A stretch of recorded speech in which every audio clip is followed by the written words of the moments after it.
Live from the city that never sleeps. 17 miles from Madison Square Garden, New York City. It's America at Night with Rich Valdez, America's favorite late-night talk program, featuring interesting guests from around the world and calls from across America. And now, here is your host, Rich Valdez.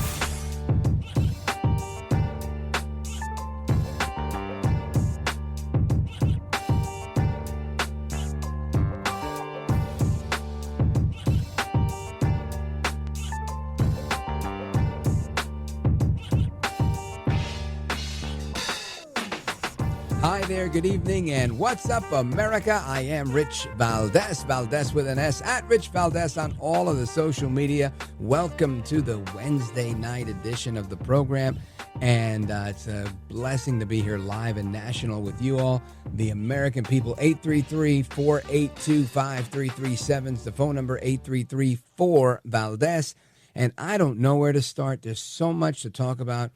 You've got the Laken Riley Act being signed into law today. Of course, Laken Riley, the young lady, 23 years old, college student, nursing student in Georgia, who was going for a run and was attacked and fought this guy, according to the police report, for something like 18 minutes before he ultimately claimed her life. She's a hero. And the Laken Riley Act was signed today by President Trump. Listen to this. To each of these angel families, we love you and we stand in awe of your courage and your strength. It's the toughest thing anybody has to go through. Many of the angel families here today were betrayed by the last administration and with this heartless and foolish and really very, very arrogant and very, very dumb policies.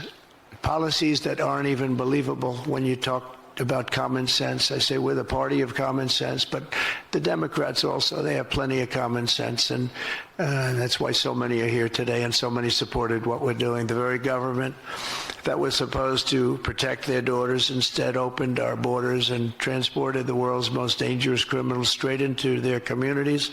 And President Trump continued talking about the first act that he's signed since becoming president, the Laken Riley Act. So 9 days in, and President Trump has his first piece of legislation signed. Not too shabby. Good for him, because he's getting all sorts of critiques all over the place, saying that he's an authoritarian dictator with all of his executive orders.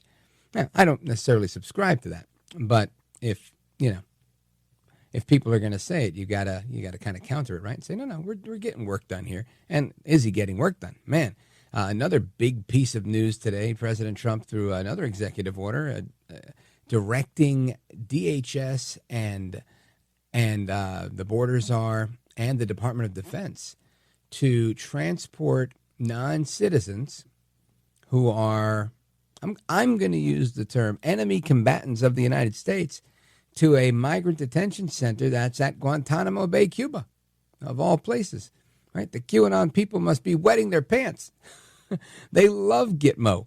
Anyway, that was another bit of news today that came from El Trompito Donaldus Magnus. Of course, a big news on the front of RFK Jr. He withstood, I would say, the barrage of attacks that we expected that he would endure today. And I got plenty of audio clips on that. We're going to get to that in a little bit. And I also wanted to go over a little bit of some of the pushback to what's going on with respect to the effectiveness of the Trump administration's effort to clean up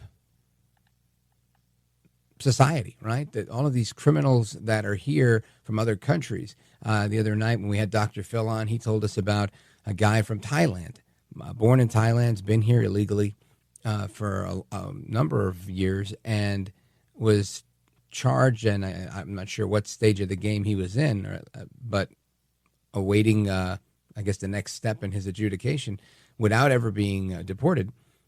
This guy was involved in child sexual assault. We're seeing this in many situations, right? These people are not, as Trump would say, these people are bad hombres. And I'm with that. If we can get rid of the bad hombres, we should be getting rid of the bad hombres. So I'll tell you a story, though. Today I had to have some work done in my bathroom. And the guy who was doing the work came over, and we started talking. And he had done some work in my house about a year and a half ago. So he says, he looks at me and he says, so Trump got in, huh? And I laughed. I said, yep.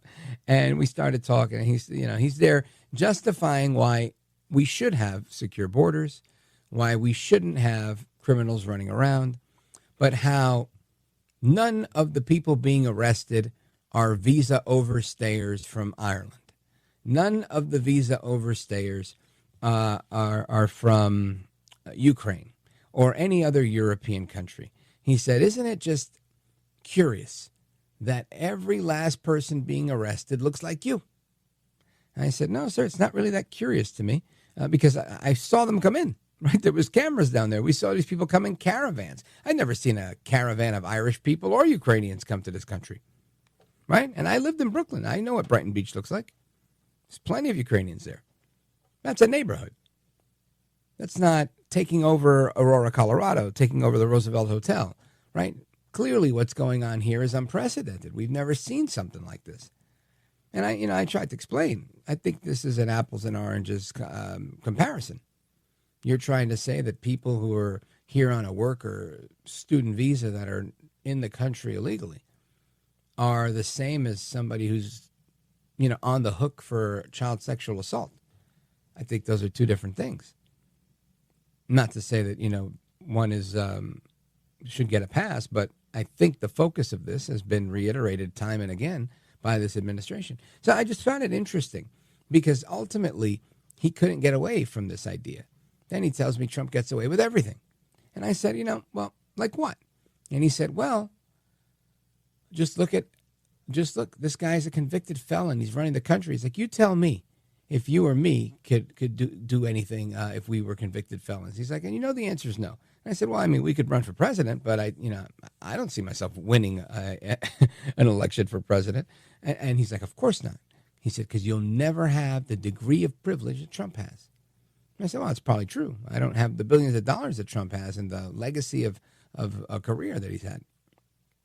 So we were going back and forth, and it was very spirited and passionate, but very respectful and very insightful, too, because he made a lot of very interesting points. But ultimately, it came down to the grievance, right? Ultimately, he just said, look, I just can't get behind Trump because I just don't think he's a nice guy.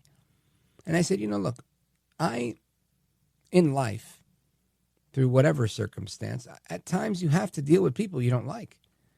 And I feel like many times in my life, I've had that happen to me, right? Where you have to deal with people that are unpleasant or, they don't float your boat. And you kind of got to get through it sometimes, right? Sometimes you can do something about it. Sometimes you can't. Sometimes you want to do something about it and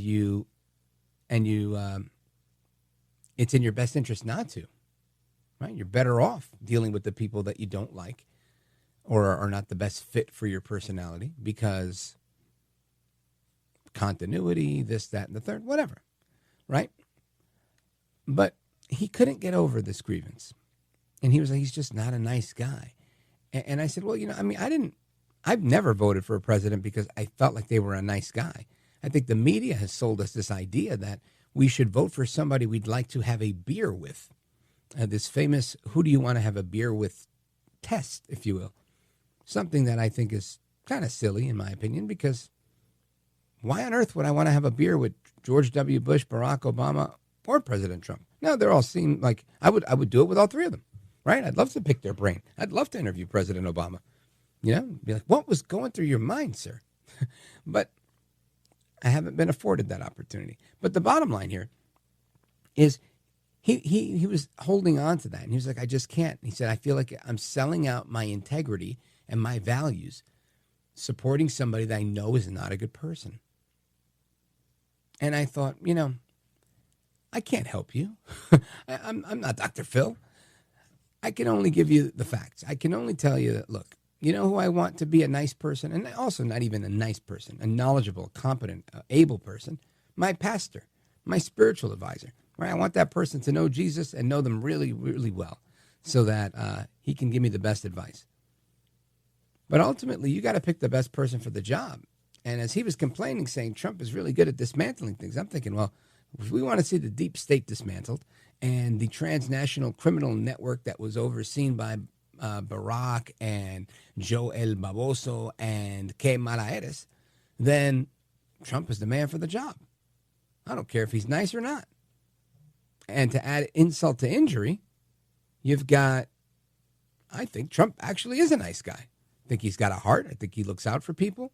I think he's doing the right thing. I think he could have had a way better life in the private sector, doing what he does, building buildings, hanging out with his supermodel wife, enjoying his beautiful family. Why not? President Emeritus, chilling. But yet he decided to do this. So I got nothing but respect for Trump. And I say, I think most Americans should have that same degree of respect and appreciation for the type of effort that's being put forth. Because this isn't a job that a lot of people even covet, right? You think you got to be a little bit out of your mind to want that job and to run for it and, nearly get your head shot off. Anyway, that's part of that story. We're going to get into more of that as we continue the conversation. But I want to talk about immigration because immigration continues to be a huge deal. And then after that, we're going to talk about RFK.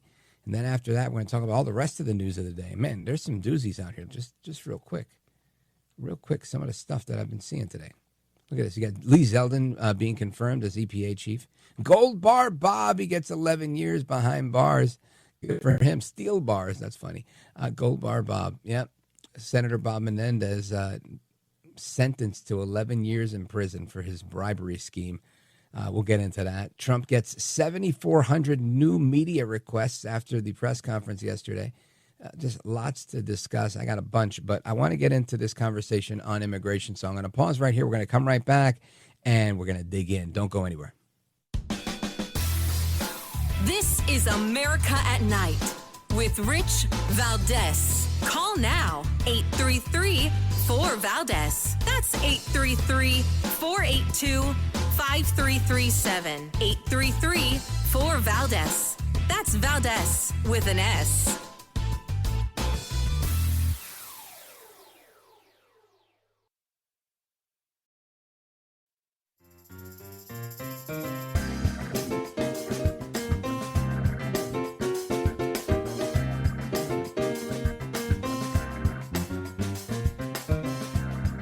I want to listen to you, Rich, all the time. America at Night with Rich Valdez. Today, I'm also signing an executive order to instruct the Departments of Defense and Homeland Security to begin preparing the 30,000-person migrant facility at Guantanamo Bay. Most people don't even know about it. We have 30,000 beds in Guantanamo to detain the worst criminal illegal aliens threatening the American people. Some of them are so bad we don't even trust the countries to hold them because we don't want them coming back, so we're going to send them out to Guantanamo. This will double our capacity immediately, right? And tough. That's a tough place to get out of. Tough place to get out of sounds about right. And again, it must be a absolute wet dream for the QAnon people who love Gitmo. But President Trump taking no shorts here, right? He's absolutely committed to getting every last criminal alien seemingly behind bars, not just repatriated, because he brought up a good point. He spent most of this week and the end of last week negotiating with Colombia, with Venezuela, with countries that were saying, no, we're not taking them back. And him having to twist a couple of arms, tariff threats, etc. And this just adds to his negotiation, to his chess playing, right? Now he doesn't have to say, look, I don't even have to threaten you with tariffs now. I got my own place. So I think that ups the ante. I want to get into this conversation because there's so much going on, so much in the news about this with senior advisor to the United States Customs and Border Protection Agency. He's a former chief of the U.S. Border Patrol and former acting director of ICE. Ron Vitiello, welcome, Chief. Thanks for having me on, Rich. It's good to be with you. You bet. Thank you. And I want to get into this because, again, I did not know that there was I thought we used Guantanamo Bay for, enemy combatants. And that's what I'm kind of labeling some of these crazy Tren de Aragua guys. But tell us about this place, what you know about it, and your reaction to this news. Well, it offers the American apparatus of government inside of the immigration proceedings scenario in the Justice Department. It offers a place where people can be held until they can be repatriated. Once they're, maybe after they see a judge, maybe right when they get arrested. But Guantanamo Bay has always been a staging area for the Coast Guard. They often rescue people that are fleeing Cuba in the Straits, and the Guantanamo Bay as a base is an operations center for those kinds of activities. It's been used many times to house people who are trying to enter the country illegally or are caught at sea coming to the U.S. And obviously it's famous in the modern day for the enemy combatant jail cells that are there. And so immigration detention and jail cells are not necessarily analog or they're not analogous because immigration detention and the standards in the U.S. are quite high. And it's a place where people are held until they can get through a due process scenario or after they're ordered deported by a judge, a safe place for them to be before they're removed from the United States. And so Guantanamo, as the president said, it scales up to about 30,000, what they call beds, so a room for 30,000 people. We have a number of people who are in the United States from all over the world. Some of these countries we do not have a repatriation agreement with. Some of them also we have a repatriation agreement with, like Colombia, and we saw the snafu that happened with them. And I would say it wasn't much of a negotiation. Trump laid down the law pretty fast, and Customs and Border Protection, the State Department, and other government agencies acted quickly to identify the sanctions against Colombia, including tariffs, and they quickly reversed their hard no on taking their own people back, and in fact sent government planes from Colombia to pick up their own citizens to bring them home. And so this is the serious nature of Trump 2.0. We spent the last week and a couple of days this week elaborating and initiating and executing on the orders that come down and flow from the executive orders and the declaration of emergency on the southwest border to add resources to secure that border, to make American streets safe by removing criminals who are also in the country illegally. And so I just, I've been in the government a long time. I retired and now I'm back, thankfully, to help my colleagues at CBP to give the president what he ran on and give the American people what they deserve: safe streets and secure borders. Chief Ron Vitiello, I want you to stick with me. I want to get a little bit of your reaction to some of the pushback that's going on. We've got politicians over on the left coast that are seemingly giving out ICE coordinates of where they're conducting these raids, putting them out on George Soros-owned radio stations and all sorts of stuff like that. I want to play some tape for you and get your reaction to it. So stick with us, Chief. Folks, we're coming right back with Senior Advisor to U.S. Customs and Border Protection, former Chief of the U.S. Border Patrol, and former Acting Director of ICE, Ron Vitiello. We're coming right back. Don't go anywhere. I'm Rich Valdez.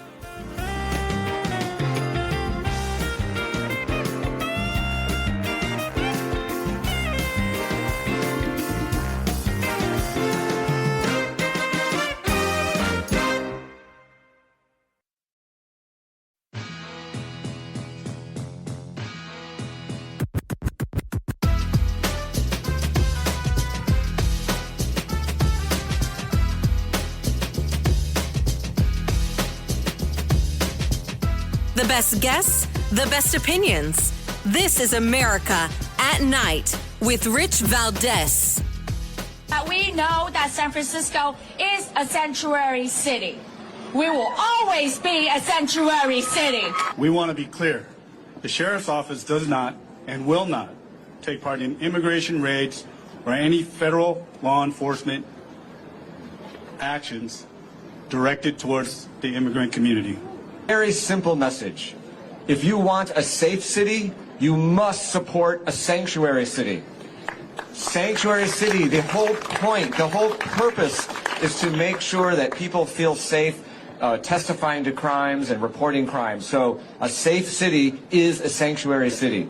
And I want to end by saying that immigrants built our nation, immigrants make our country better, and in San Francisco, we support and celebrate our immigrant community. Thank you. Are we here to stand with immigrants? Yeah. Are we here to stand with our families? Yeah. Are we here to stand with our workers? Yeah. Donald Trump, this is what community looks like. That several clips from politicians, from the sheriff, the county sheriff in San Francisco, as well as the mayor, all pushing back in defiance of President Trump's actions to make America great again and keep us safe. Now, what's interesting about this is he's not alone, right? There are other politicians that are in this same thing here. Look at this. I've got Peter Ortiz. He's a council member in the city of San Jose. And this guy gets on the radio, KCBS Radio. We're not on that station, by the way. It's owned by George Soros. And he gets on the radio and he starts telling people, listen, just want to let you know we've gotten wind that ICE is conducting sweeps or raids or whatever word he used at the whatever 100 block of this street. And they're in a white pickup truck. They're in a black minivan. They're in a whatever. This is incredible. And then he went on social media, posted pictures of the cars with their license plates. I want to come back to our guest and get some reaction to that because I'm sure that this is only the beginning of pushback from the left. Ron Vitiello, he is the senior advisor to the United States Customs and Border Protection Agency. He's former chief of the U.S. Border Patrol and former acting ICE director. Chief, what's going on here? Well, this is the destructive left trying to convince themselves and others that crossing the border illegally is not a crime in the United States, when in fact it is a crime against the immigration statutes that exist, and it is a federal crime. And so the left has succeeded in convincing mostly young people, not exclusively, that illegal migration is somehow a net benefit to places like San Francisco. Well, we all know that San Francisco stopped being a destination in the United States for many tourists from all over the world because of their destructive leftist woke policy that encouraged homelessness and addiction, and now is encouraging sanctuary for people who are in the country illegally and have committed crimes in San Francisco. It is the worst kind of logic that you could ever imagine. It's got no common sense to it at all. I will just tell you that the front line at ICE, folks like Tom Homan and the President of the United States, Donald J. Trump, is committed to protecting San Francisco, even if they're not sure they want that protection, because there's over 11 million people who have entered the United States during the pendency of the Joe Biden administration, and 85% of them were released in the United States. And that's just the official count of those that they encountered and known gotaways. I'm sure there's at least half that many that were unknown gotaways, which means they were not encountered at the border, and they're all in cities and towns like San Francisco. And we've seen the destruction that these people cause. This vicious gang from Venezuela, when nobody ever heard of before 2023, called Tren de Aragua. They ran the drug trade in Venezuela. They encroached on the drug trade in Colombia, and they're particularly vicious and have done terrible things already in the United States. And so they need to be removed. They need to be located, found, and arrested. And the folks at ICE, the president, we're all committed to securing the border and making streets safer by removing these folks. Amen to that. Folks, again, we're on with Ron Vitiello, senior advisor to U.S. Customs and Border Patrol, former chief of the Border Patrol, former acting director of ICE. And, Chief, I was listening to a report before, and I'll play it for the audience a little bit later, but ultimately, I'm hearing that in Mexico, at least, which is where the border is, there's a lot of pushback from Mexicans, not the Mexican government, the Mexican people, saying they're sick and tired of illegal immigration, that they've got Venezuelans and Cubans and Haitians all over the place, and it's adding crime to their neighborhood. It's adding a degree of filth. One woman complaining about defecation, urination. Is this prompting international support for President Trump's agenda, or not so much? Well, I think we all recognize what's going on in places like El Salvador, Argentina, where they're reforming their governments and casting off these leftist policies. Mexico's not there yet, but Mexico is a victim of these cartels, sometimes self-induced. But this pipeline has been so active for so long that these cartels have displaced the authority that the government should have. And the hardworking men and women of Mexico who want to raise their children, have them go to good schools and live in safe neighborhoods are being negatively affected by this smuggling pipeline, the corruption in Mexico. And even the people in the pipeline are victims quite often. They're not living their best life on the streets in Mexico with no future, either in that economy and no way now to get into the United States. And so this affects everybody that is in the pipeline or lives near the pipeline, because it destabilizes the rule of law. And Mexico and Mexican citizens are suffering alongside, the people in the United States who have been victims of crime. Our young people are dying in record numbers because of fentanyl. And that's all because of a border that was out of control for the last 4 years in a very serious way. And I'll just give you an example of what, a couple of days of the Trump administration has done. Last night, the 24-hour record reporting, about 720 people were encountered by CBP at the border in the last 24 hours. All of last year, if you look at the data, for the 365 days of 2024, the average daily apprehension rate, the encounter rate, was 4,200. So we went from 4,200 arrests per day to less than 1,000 in just the first, 8 days of the Trump administration. And so this can be fixed. This is not an insurmountable problem. You have to have someone who's a commander-in-chief that's committed to securing the border and safeguarding America. But it can be done, and partners like Mexico, El Salvador, and others can help, lessen what gets in the pipeline, establish a rule of law in their country, and assist us in securing that border once and for all in a very sustainable way. Yeah, sounds about right. And I'm hopeful that more international partners will take the lead, like President Bukele and President Milei in Argentina, where we can see that change going on. Now, Chief, I want you to let the audience know how they could find you and keep up to speed with the amazing work you're doing. Where do they go? How do they keep up with you? Well, I would encourage people to go to cbp.gov to see what the range of things that are happening at CBP. We're a very important part of the U.S. government that not only spends money to secure the border, but takes in a lot of money with tariffs and taxes at our immediate border. And then me personally, I'm at Chief Vitiello on X. Follow him at Chief Vitiello on X or his website, ronvitiello.com. Chief, I want to thank you for being here. You're a gentleman, a scholar, and a patriot. Keep up the good work. We appreciate it. Encantado, amigo. Igualmente. All right. God bless you. And, folks, we will continue the conversation. We've got some RFK to talk about. We've got plenty to talk about. And we're just getting started. Don't go anywhere. This is America at Night with Rich Valdez. Call now, 833-4-VALDEZ. That's 833-482-5337. 833-4-VALDEZ. That's Valdez with an S.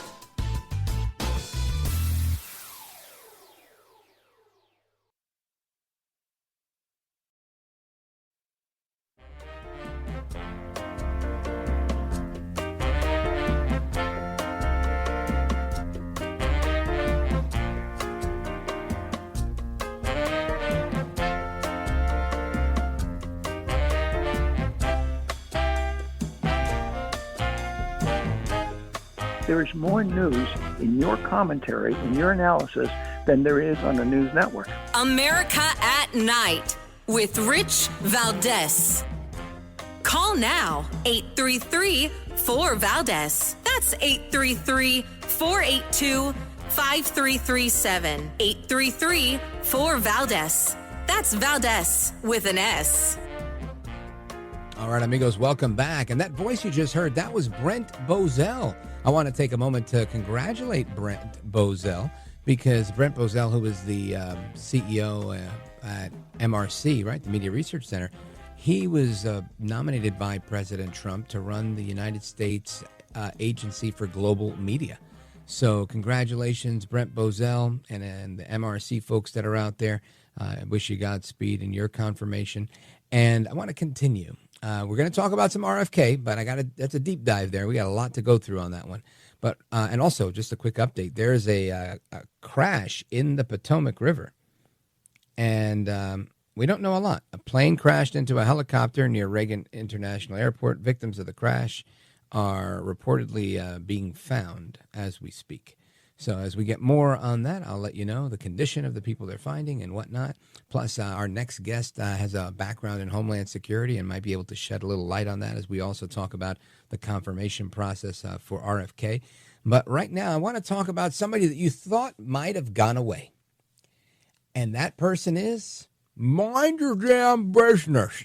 I don't know if I did that well, but if it sounded like Don Rickles with a whole lot of something in his mouth, you guessed it right, Governor Tim Walz. Tim Walz making his way to MSNBC yesterday to say that El Trumpito Donaldus Magnus, the 45th president of these United States, he wants to destroy the federal government. Listen to this. So we're going to need some courage. This is a long fight. This is ideologically everything you laid out. They want to destroy the federal government, this buyout of employees, because now they threaten them. It's here. The game is here. We knew it was coming. I don't know what people thought, that we were just speaking, that this wasn't going to happen. Donald Trump said, oh, I never heard of him. And now you got this guy Vote, that's at the heart of it. So, look, it's on. I'm glad you said that. Governors are out there. The resistance is strong. The resistance is strong. I don't know how strong it is. How strong? I guess I will acquiesce that point, and I will say perhaps the resistance is strong. But that's only because the swamp has made itself strong. Because I can't imagine doing a man on the street interview, microphone in people's faces, I don't know, somewhere in Midtown Manhattan, where there's always a lot of people, outside Madison Square Garden, let's say. And just imagine just saying, hey, excuse me, do you oppose offering buyouts to federal employees that don't want to come home, that want to continue working abroad, working remote? I can't imagine somebody that's hustling between a cab and jumping on a train to get to their office or their meeting saying, oh, yeah, no, they deserve to stay home. These people, when they're out there grinding, I just can't see that happening. I don't see it happening. But El Trumpito weighed in on this, saying these federal workers need to go back to work. Check this out. We have informed the federal workforce, which they've looked to do for many years, that if they're working for the federal government, they must show up to the office on time and on schedule. We don't want them. I don't want them either. I don't want them either. They have to go back to work, and he's right. And Trump went on to say that, look, this happened during COVID and all this other stuff. Yeah, get it. We all had to take a little pause. Not me, per se. My career was interesting. I was able to go into the studio every day during COVID. I was one of the few people willing to do it. Most of my colleagues at the time were saying, oh, no, we can't come in, or we can't do this, or my wife's concerned, we got little kids, whatever. I was like, man, I'm in this to win it. Let's go. And I worked every single day, 17 floors above Madison Square Garden in New York City, walking on those streets. Nobody but me and the rats, or I should say the rats and I, right? Because the rats were starving because there was no garbage for weeks on end because restaurants were closed. And usually they feed off of the garbage that's on the curb. But there was nothing. There wasn't even traffic. Imagine that, 8th Avenue, New York City, between like 42nd and 34th Street. That was the walk I was doing. And you would just see rats running across 8th Avenue because there were no cars. And the occasional crazy homeless person and the occasional police car, and the cops would never get out of the car because COVID was like, if you get out, you get the cooties. And it was such an interesting time to be alive, I got to tell you. Anyway, that's what happened there. But all of us experienced that one way or another, where we had to, put the mask on and wrap yourself in plastic and all these other things. And now there's a good amount of people in the federal government that are still home. Now, I understand a lot of companies have decided, it worked out. We were able to go remote and we don't need all this real estate. Granted, I understand that. And if that saves us money, super. But I don't know that saves us money, especially when you're running a government agency. just imagine, you're like, hey, I need to go to the Department of Motor Vehicles, the DMV. And you're like, well, I'm working from home today. Well, it doesn't really help me if I need to get my driver's license replaced, does it? So obviously certain government agency folks have to be there. Others maybe not so much. But do we want that? I know I don't want that. I don't want to run a company where everybody's at home just because you get, an extra hour of production out of them. Let those people have their hour. Have dinner. Do something. Walk your dog.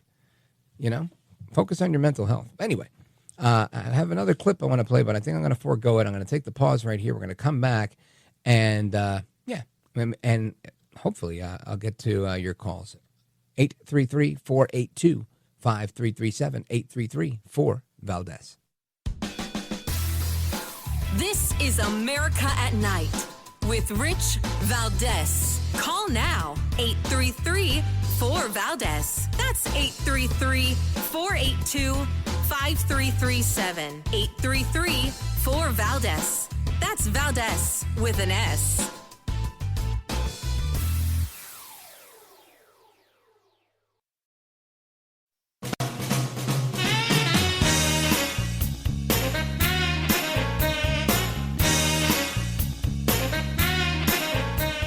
Now, 833-4-VALDEZ. That's 833-482-5337. 833-4-VALDEZ. That's Valdez with an S. All right, amigos, welcome back. Familia, it's Rich Valdez, keeping you company till midnight, 1 a.m. in some parts of the country. And I'm looking forward to having the rest of our Open Phone America discussion with you. Let's hit the phones right now. Eduardo, Tampa, Florida, streaming richvaldez.com. Go for it. Yeah, Rich, this is an honor to talk to you again. Another great show. You know, the media doesn't report the fact that these illegals coming over brought these diseases like TB, MRSA, and scabies, and they infected some of the children here in the U.S. So that gets under the radar, unfortunately. But thanks to us in the Talk Radio Brotherhood and Sisterhood, we get to report stuff like that.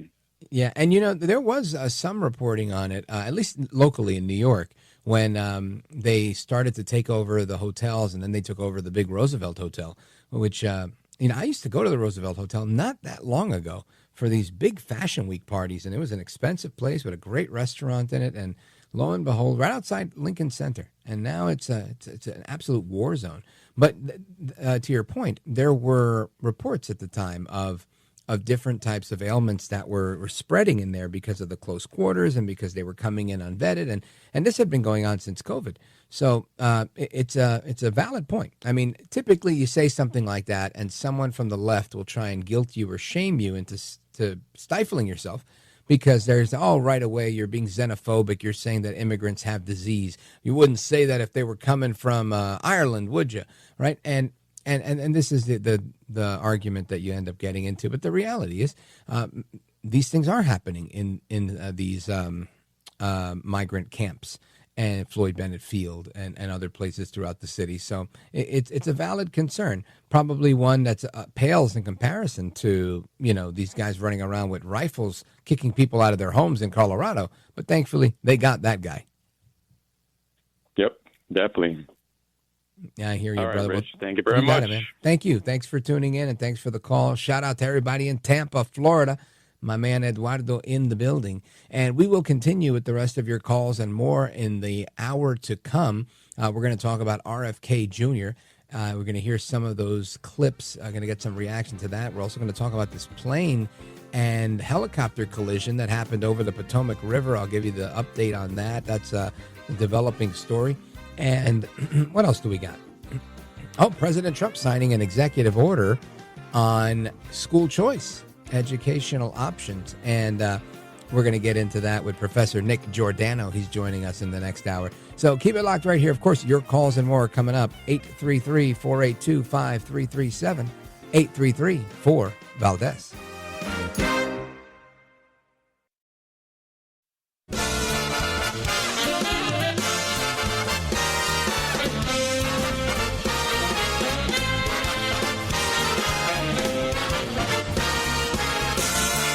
Live from the city that never sleeps. 17 miles from Madison Square Garden, New York City. It's America at Night with Rich Valdez, America's favorite late-night talk program, featuring interesting guests from around the world and calls from across America. And now, here is your host, Rich Valdez.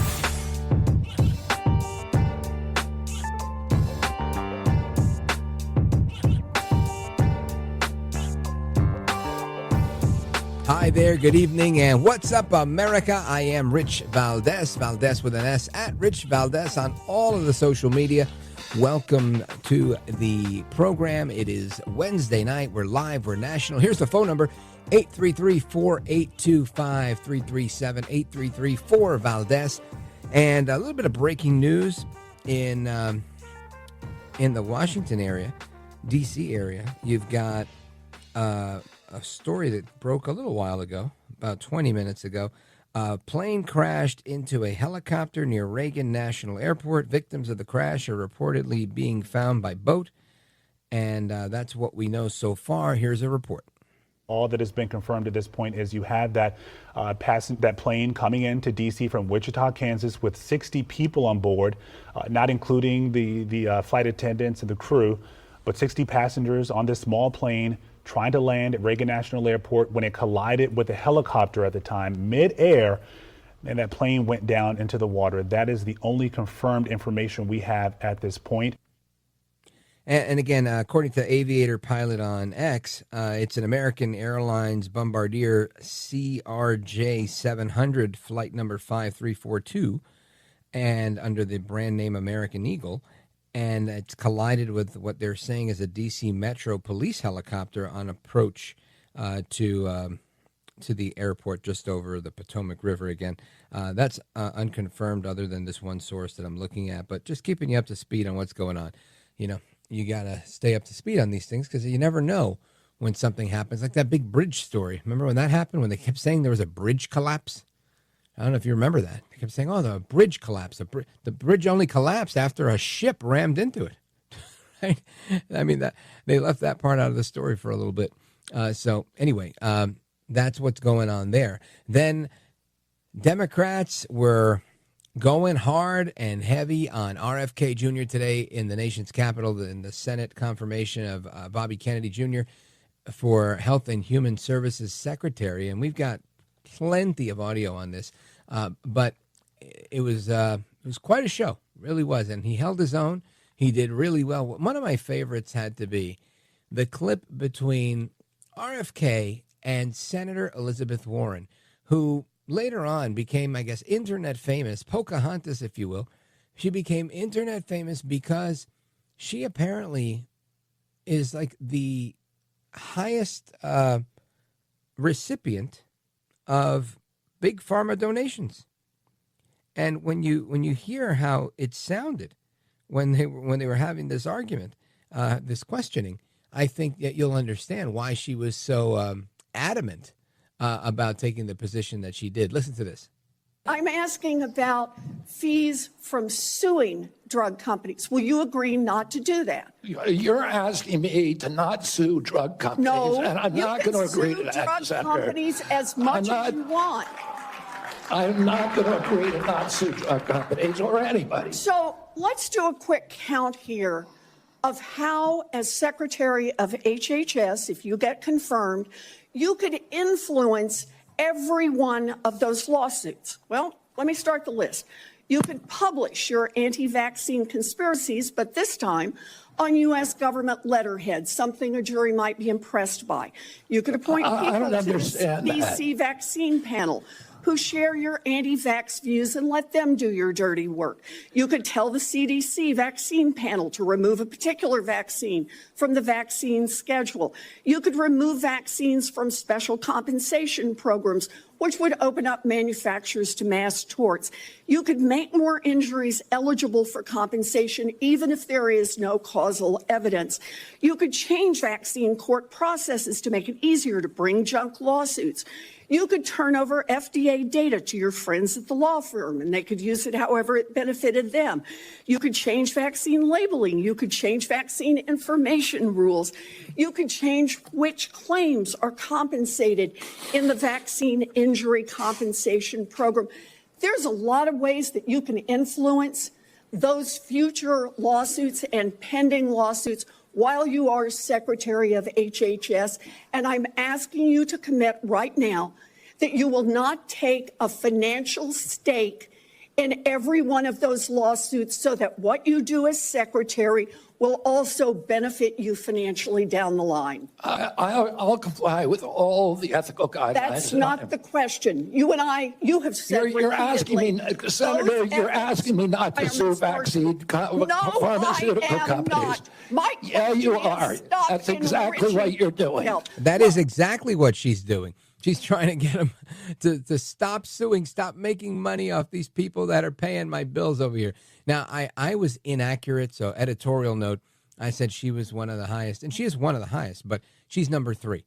Senator Ron Wyden getting $1.5 million from Big Pharma. Michael Bennett, $1.5 million. And then you've got Senator Elizabeth Warren at $800,000.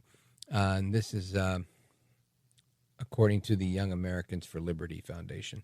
So there you have it. Elizabeth Warren going after RFK Jr., Bobby Kennedy.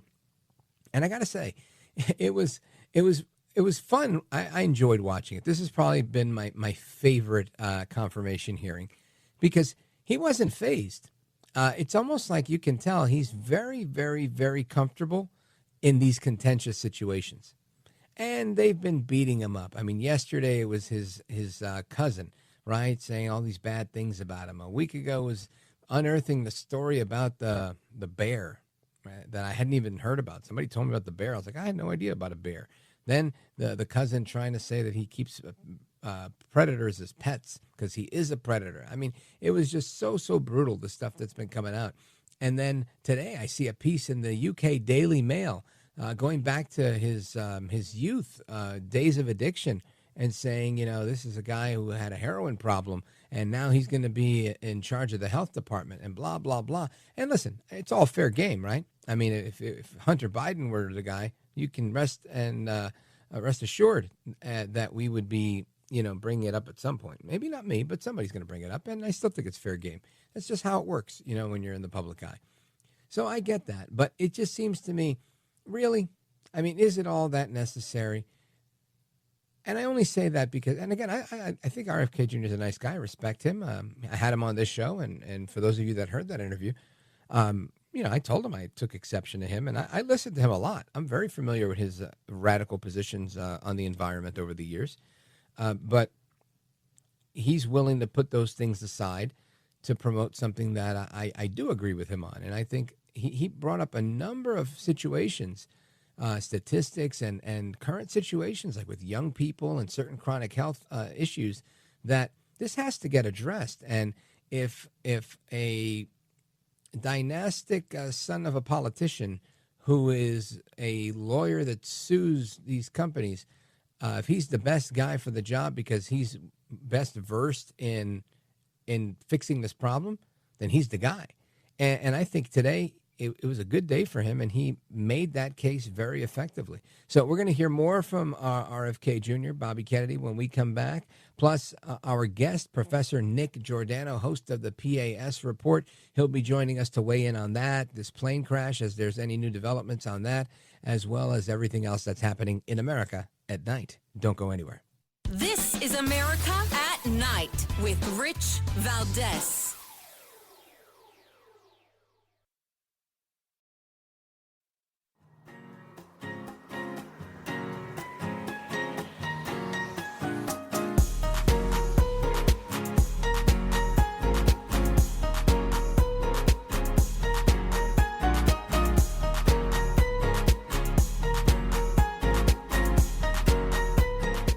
Mr. Call Screener, who is a budding radio star, by the way.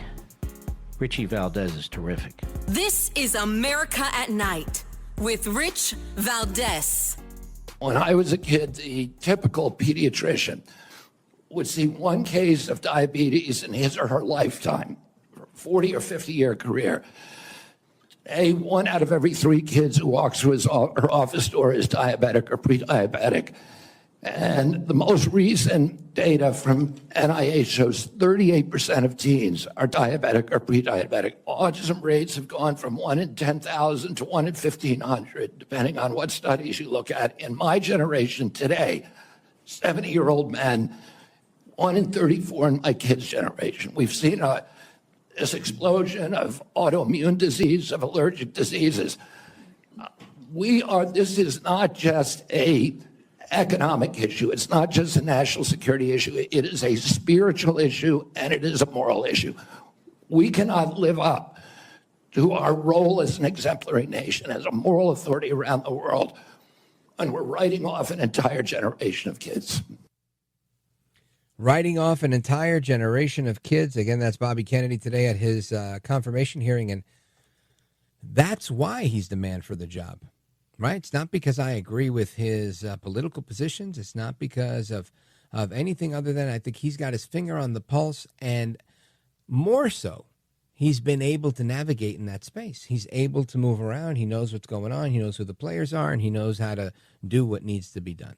So I think I'm very interested in seeing how he's going to begin to handle these things. Because, again, he's in this sense, he's Trumpian, right?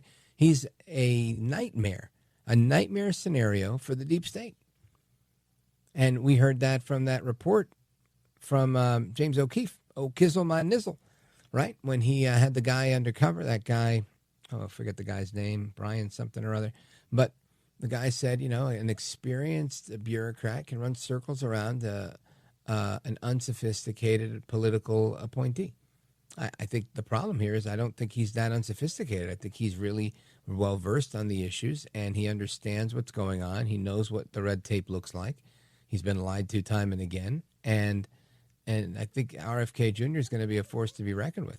Plus, he's a likable guy. So looking forward to it. I really am. But I want to bring in our guest, Professor Nick Giordano.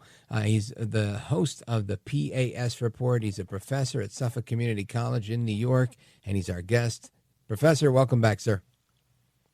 Hey, Rich. Thanks for having me.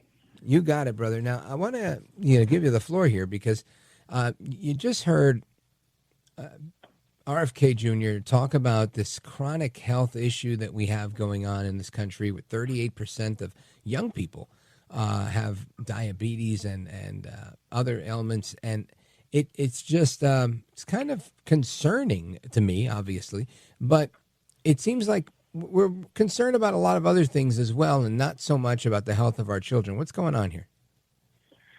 Well, first we have to look at how Trump has disrupted the American political landscape. Did you ever envision that you would be watching a bunch of Democrats attacking and bashing a Kennedy just 6 years ago?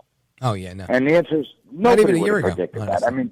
No. Well, Kennedy, the Kennedy clan, and even Robert F. Kennedy was celebrated. You go back right before COVID.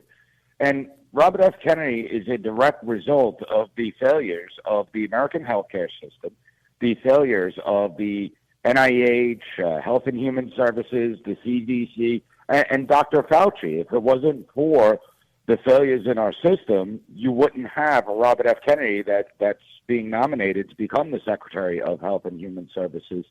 And listen, I disagree, and I'm like you. I disagree with him on a number of political issues, a vast amount of political issues, in fact. But let's be honest. If it wasn't for Robert F. Kennedy, we wouldn't be talking about the disaster of the American healthcare system. We wouldn't be talking about how America is one of the unhealthiest nations. Right. You brought up obesity rates and diabetes rates. If we look at mental health, over 52% of those between the ages of 18 to 24 in the prime of their lives should be living life to the fullest are suffering from depression and anxiety. And something is going on. So we need to have this conversation. We need to talk about what's wrong. Why has our government failed? Why is our food so toxic? And I see it personally. I have my older son has a wheat sensitivity. He cannot have, I'm Italian. Oh, my daughter too. Pasta. Yeah, and my son can't have American-made pasta, but he can have the pasta that's imported from Italy. It's made in Italy and imported from Italy because their wheat isn't toxic like ours. Their soil actually has nutrients. I bet it tastes better, too. So, it certainly does, but it's also more expensive. So how did it get this bad in the United States when we're supposed to have this huge regulatory apparatus that tries to regulate every aspect of our lives? We're constantly being told that the bureaucracy is there to protect us, but the bureaucracy fell. And they want to keep the gravy trains flowing, it appears, because you heard from a lot of senators today that were defending Big Pharma. I mean, now Democrats are in the pocket of Big Pharma. That's so unusual. Again, 10 years ago, you wouldn't have thought that, but here we are. Absolutely. Folks, again, we're on with Professor Nick Giordano, host of the PAS Report and tenured professor in New York, of all places, a conservative professor out of New York. Go figure. Now, stuff you were just mentioning, I think is really, really interesting stuff, about your son's gluten sensitivity and et cetera. And I can tell you that, I live my life through this lens of ADHD, and I never took any medicine for this stuff. They gave it to me once, and it was horrible for me, so I never tried it again. And that was like in 2003 or 6 or something like that. So anyway, bottom line is, he brought this up today as well, that there's a bunch of kids that are being diagnosed with Adderall, with ADHD and other stuff, and being medicated with Adderall and other stuff. So I want to get your take on that. I also want to get your thoughts on, why it's so personal. Is it simply just that he's a Democrat and they feel like he's turned state's witness against them because he's with Trump? Is it the influence of Big Pharma on their campaign coffers? Is it something else, like maybe pressure from the Kennedy family to the rest of the Democrats saying, look, Bobby's gone off the reservation and we've got to, you got to get out there and tell all your people he's nuts. I don't know exactly what the angle is. What say you? Well, I look at it as a combination of all those things. He went off the Democrat plantation, and everyone knows that if you cross the path of the Democrats, they are vicious, and they come after you, and they'll be the first ones to stick the dagger in your back. But I think that on the broader perspective, a lot of it has to do with Trump. Anything that Trump does, they seem to have to be against. It's like they learned nothing this election cycle, where obviously Kennedy brought in a lot of independents and Democrats to Trump. And so instead of Democrats trying to understand why that happened, they're just going to sit there and try and block Trump's agenda, the America First agenda, and the Make America Healthy Again agenda. I also think a lot of it has to do with money. I mean, let's be honest. A lot of these politicians, if we look at their portfolios, you look at, Nancy Pelosi, how much money have they made on Moderna, on Pfizer, over the last few years? There's no doubt that there's a lot of influence from the pharmaceutical companies. There's a lot of influence from the food manufacturers, and we see it. I mean, why is it that over 1,000 ingredients in our foods is actually banned in other countries? And that's the astounding thing. Yeah. Folks, we're going to continue that conversation with Professor Nick Giordano, host of the PAS Report. Make sure you follow that on whatever podcast platform you use. And we're coming right back. We're going to talk about the rest of this RFK stuff, plus any updates that are on that plane crash. We're going to get to you with that as well. All right. Don't go anywhere. 833-482-5337. 833-4-VALDEZ.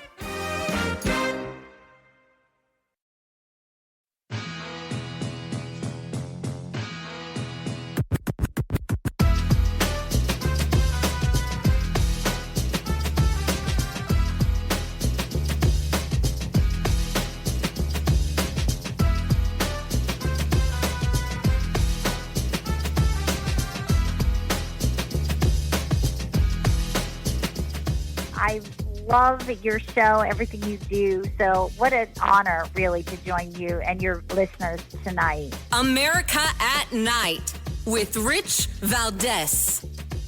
President Trump has asked me to end the chronic disease epidemic and make America healthy again. And I'm So in is a that the unique only reason position. why you're at HHS? Is that the only reason why then you're at the HHS to address that one issue? President Trump has asked me, because I'm in a unique position, to end that. And that is what I'm doing. And if we don't solve that problem, Senator, all of the other disputes we have about who's paying, and whether it's insurance companies, whether it's providers, whether it's HMOs, whether it's patients or families, all of those are moving deck chairs around on the Titanic. Our ship is sinking. Our 60% increase in Medicaid over the past 4 years is the biggest budget line now, and it's growing faster than any other. And no other nation in the world has what we have here. No other nation has a chronic disease. We have the highest chronic disease burden of any country in the world. We had, during COVID, we had 16% of the COVID deaths in a country. We only have 4.2% of the world's population. We had a higher death count than any country in the world. And when CDC was asked why, they said it's because Americans are the sickest people on earth. The average person who died from COVID, American, had 3.8 chronic diseases. This is an existential threat economically, to our military, to our health, to our sense of well-being. And it is a priority for President Trump. And that's why he asked me to run the agency. And if I'm privileged to be confirmed, that's exactly what I'll do. That, again, RFK Jr. at his confirmation hearing today, making quite a presentation. President Trump asked me to be here to end the chronic disease epidemic in America and make America healthy again. And I want to continue our conversation with Professor Nick Giordano, host of the PAS Report. And Professor Nick, before the break, we left off with exactly how he was going to do some of that. And one of the things we talked about was how so many kids are being diagnosed with ADHD, autism. Some suggest there's a link between the two, not the same spectrum, but somehow interrelated. And very interesting stuff, whether it's proven or not. It's just a very interesting thing. As I, go through my life, unmedicated ADHD, taking pauses out of nowhere just to let my brain run a mile amok. And I just think it's really interesting that it seems to be getting worse instead of getting better. Listen to this. 15% of American youth are now on Adderall or some other ADHD medication. Even higher percentages are on SSRIs and benzos. We are not just over-medicating our children, we're over-medicating our entire population. Half the pharmaceutical drugs on earth are now sold here. 70% of the profits from pharmaceutical companies are from the United States, even though we only have 4.2% of the world's population. Not only that, but a recent study by Cochrane Collaboration founder Peter Ghosh found that pharmaceutical drugs are the third largest cause of death in our country after heart attacks and cancers. Oh, they're not making us healthier. We need community health initiatives. We need access to treatment. We need exercise. We need better food. Yep. All of the above are true, in my opinion. Professor Nick Giordano, do you think he's going to be able to pull it off? Does the deep state come to pull out everything they've got to stop him? What say you? Well, I think you played two key clips. In the first clip, the senator asked, is that the only reason that you want to be there is to cure chronic disease? And it's like, yeah, of course, because if you cure chronic disease, you save hundreds of billions of dollars per year. I mean, that's the problem with the American healthcare system. It's not based on preventing disease or curing disease. It's based on maintaining, and that's part of the problem. In the second clip you played, he talked about how many drugs the American people are on. So the second someone is diagnosed with something, they say, okay, well, now take a pill for the rest of your life. Keep taking pills, and they throw pills. You look at the SSRIs. SSRIs are proven not to be all that effective. And when you look at the side effects, so they have an efficacy rating of something like 25 to 30%, and yet the side effects are astounding when you're looking at the antidepressants that exist on the market today. And rather than find out what's the root cause of the depression and trying to fix that, they just give a pill. You look at ADHD. I mean, boys have shorter attention spans. Okay, sure. 6, 7, 8, 9, 10, 11-year-olds, it's hard to keep them in the seat. It's hard to keep them engaged and paying Even attention. me at 46. Absolutely. And so instead of just giving them ADHD drugs, well, let them be boys. Let them use their energy. Make them run outside. Make them exercise. You know, you look at the gym videos from like the 1960s. They're doing 30-foot rope climbs. I know. You can't do that today. When we were kids, we would be playing the dodgeball with those big red balls that leave welts on you. Yeah. They can't do that anymore. I mean, you know, it's amazing to me how we have become such an unhealthy nation. And instead of tackling the real issues within our healthcare, they're more focused on banning plastic straws. You know, that's a problem. It's like, how's about you get the chemicals out of your foods? How's about we get nutrients back in the soils? How's about we get America healthy again by making students go to gym and actually exercising? And we're talking about real exercise. Those are the things that actually work. Healthy lifestyles. And yet, when we look throughout the coronavirus, what was the message? Don't leave your home. Sit on your couch. Watch TV. Spend hours upon hours on screens. That's what the health initiatives were that were coming out. And that was the direct opposite of what we should have been doing. The message should have been, we have a problem in the United States. More people are dying of COVID here because we are unhealthy. So go to the gym, start exercising, get out, run a little bit. And I think that when it comes to RFK Jr., he is probably one of the more fascinating picks. This was definitely the most interesting confirmation hearing that I've seen out of all Trump's nominees. Yeah. And I think, honestly, out of the nominees of the last few administrations. No question. And honestly, I think it may be he seems just so comfortable there, as if he'd done this before. And I guess it's all those testimonies and lawsuits he's done. But he's really, really comfortable with this topic.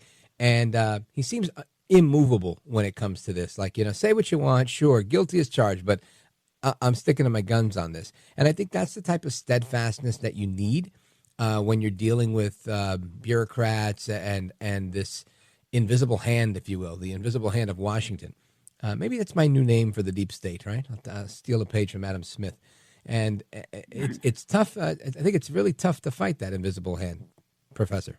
It is tough to fight. The bureaucracy is an extraordinarily powerful force. We saw that the first go-around with the Trump administration. We've been witnessing it for the last several decades. It didn't just start with the Trump administration. And we've come to a point where it appears that the bureaucracy may have more power than the legislative branch and the executive branch. And that's not the way our system is designed. That's not the way the founding fathers intended it to be. But Congress has abdicated their responsibility to conduct actual oversight and actually demand that these agencies operate within the parameters of their mission. More importantly, that they achieve mission objectives, what they're set out to do. As far as the executive branch goes, we just witnessed for the last 4 years a president in name only. He wasn't running anything. It was the bureaucracy that was making all the decisions. But I didn't elect the bureaucracy. I didn't elect the bureaucrats that were either appointed to these positions or on civil service positions. They're not supposed to be the chief executive officers. Only the commander-in-chief is supposed to be. So I think that the break that Trump had, right, this is the first president in our lifetime, only second time in history that we see a president serve two non-consecutive terms. I think that 4 years off allowed Trump to plan out exactly what he wants to do and how he's going to push back against the bureaucracy, how he's going to push back against the deep state, and how he's going to put people in positions that are not going to allow the bureaucracy to run circles around them, that they're going to be able to take the bureaucrats head on. And if those bureaucrats aren't going to reform their ways and understand that they are public servants, they are there to serve us, it's not the other way around, then those bureaucrats are going to be shown the door. And we've seen this administration is not afraid to do that. All right, Professor, I want you to stick with me because I want to just get a couple of more thoughts on this plane crash. Apparently, the helicopter that it hit was a Black Hawk. A Black Hawk helicopter hit this American Airlines flight, and apparently the Secretary of Transportation is headed to the scene, or he's on site. Sean Duffy, the newly confirmed Secretary of Transportation. So we're going to give you some updates on that. I'm looking at a report somewhere. Again, you can't quote me on this because it's breaking news and it's hard to get all the facts straight. But I'm seeing here a report that 4 people have now been rescued after this mid-air collision that was caught on video by EarthCam. It's playing on loop all over Twitter, all over X. You could see the big flash in the sky as it went down. So we're going to get your thoughts on that as a former Homeland Security professional. And we're going to do that live and national. 833-482-5337, 833-4-VALDEZ. This is America at Night with Rich Valdez. Call now, 833-4-VALDEZ. That's 833-482-5337, 833-4-VALDEZ. That's Valdez with an S.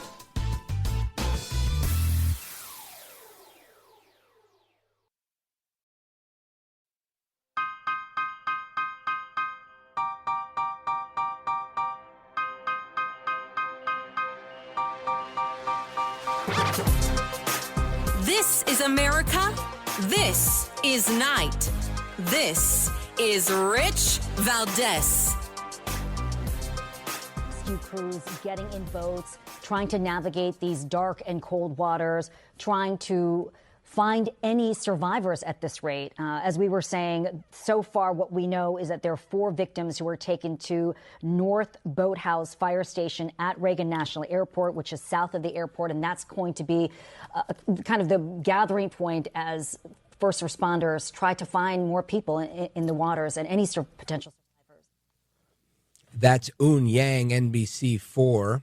And again, apparently 4 people have been brought out of the water and to a nearby hospital, unknown as to what's going on there. Also, correction to an earlier report that it was a D.C. Metro police helicopter. It's a United States Army Black Hawk that collided with this smaller regional jet from American Airlines. Professor Nick Giordano, any thoughts?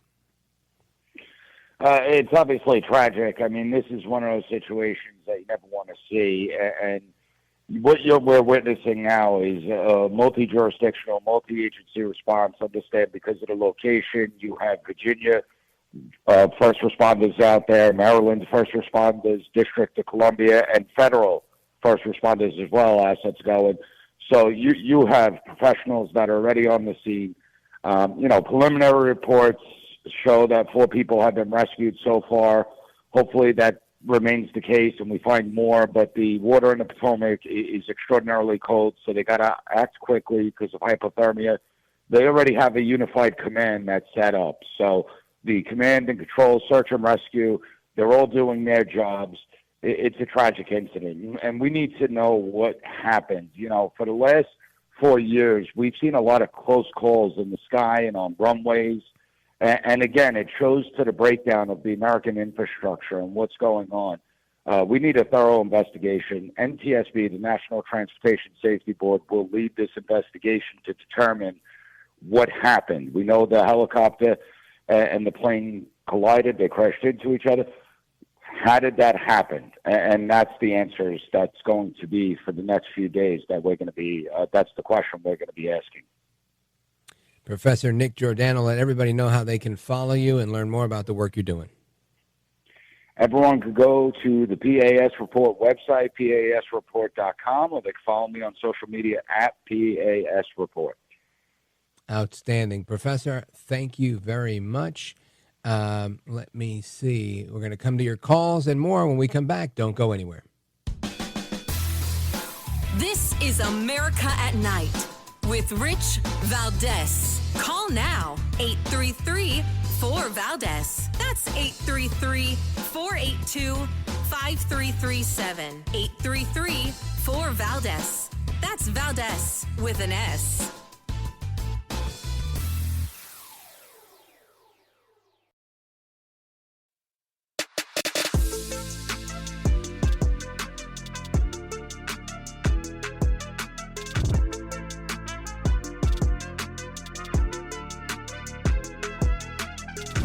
now. 833-4-VALDEZ. That's 833-482-5337. 833-4-VALDEZ. That's Valdez with an S. All right, amigos, welcome back. Open phones across America. We're going to hit the phone lines right now, 833-4-VALDEZ. I want to go to Wisconsin, WLIP area. Check in with Kevin in Milwaukee. Kevin, welcome. Go right ahead, sir. Hello. Yes. What would you like to say on the radio? The world is listening. Hey, Rich. Yes, hey, sir. ¿Cómo esté, hermano? Muy bien, hermano? gracias. Yeah, I learned about you listening to Moshe when his father was dying, and you were filling in for him. Levin, Moshe. Oh, you call him Moshe? Yeah, Moshe. Yeah, it's a nickname. But first, I have to say, I'm saddened about the crash. Okay. Yes, of course. I don't know anything about it. I can't comment on it. I don't know anything. But how does a Black Hawk hit a plane? Anyway, I don't know anything. So I really need to get this point. I'm from Wisconsin. I reached out already to my Senator Ron Johnson. He's solid. And our most powerful congressman, Scott Fitzgerald and Glenn Grothman. Because I asked them to bring the Wisconsin delegation, put pressure on Kuhn to remove Mitch McConnell from his chairmanship, because there's other snakes in the grass sitting there watching this stuff, and Mitch McConnell's not running for re-election. I think Mitch McConnell is like got dementia anyway, but he's a chairman of a very powerful committee overseeing part of the budget for the Defense Department. But we got other snakes in the grass sitting in there. You know how it is. And they say Mitch McConnell does this dirty trick, and nothing happens to him. Then they say, "Oh, we can do it too. Nothing's going to happen to us." So well, I think you're right, and that's exactly the issue. Is first of all, anybody who dislikes McConnell is a friend of mine. Number one, I'll say that, and number two, the issue that we have is the fact that McConnell has concentrated all this power. And even moving forward, I'm not sold. I'm not convinced about Senator Thune. I've never spoken with him. He's never reached out to me. I don't have any relationship with the guy, so I really can't speak from a personal perspective. But from what I have observed, from afar, I can tell you that I'm not entirely optimistic. Right? He seems to be cut from the cloth of McConnell, where he wants to be a thorn in the side of Trump. McConnell was a thorn in the side of Reagan and every conservative since, right? This is kind of his MO, and it's to amass his own power. And I'm hopeful that this will be better, but you never know. So you raise a good point, and I appreciate it. Kevin in Milwaukee, Wisconsin, shout out to WLIP. And I want to quickly give you a statement from President Trump, releasing a statement from the White House. President Trump saying, "I have been fully briefed on the terrible accident which just took place at Reagan National Airport. May God bless their souls. Thank you for the incredible work being done by our first responders. I am monitoring the situation and will provide more details as they arise." So that's the story there. Now, we also have some calls. We've got calls from Montana, calls from Vermont, and calls from San Francisco. How much time do I have, Count? 35 seconds. Not enough time for David from San Francisco, because last time he took forever setting up his statement, and the music kicked in and we had to let him go. So, David, if you want to stick around, I'll get to you in a little bit, and you'll have a little bit more time to make your case. And everybody else, stick around, please, if you can. If you want to call in, now's the time. 833-482-5337. I pause. You know why? Because I forget the number. I don't know how I don't know that number, but I just don't know it. All right, amigos, I'm coming back with another hour of programming for everybody. And if this is the end of the road, hasta la próxima. I'm Rich Valdez.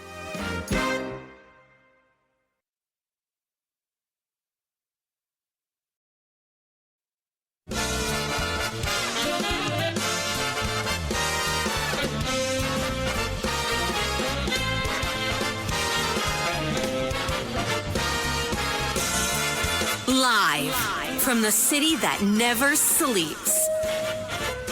17 miles from Madison Square Garden, New York City. It's America at Night with Rich Valdez, America's favorite late night talk program, featuring interesting guests from around the world and calls from across America.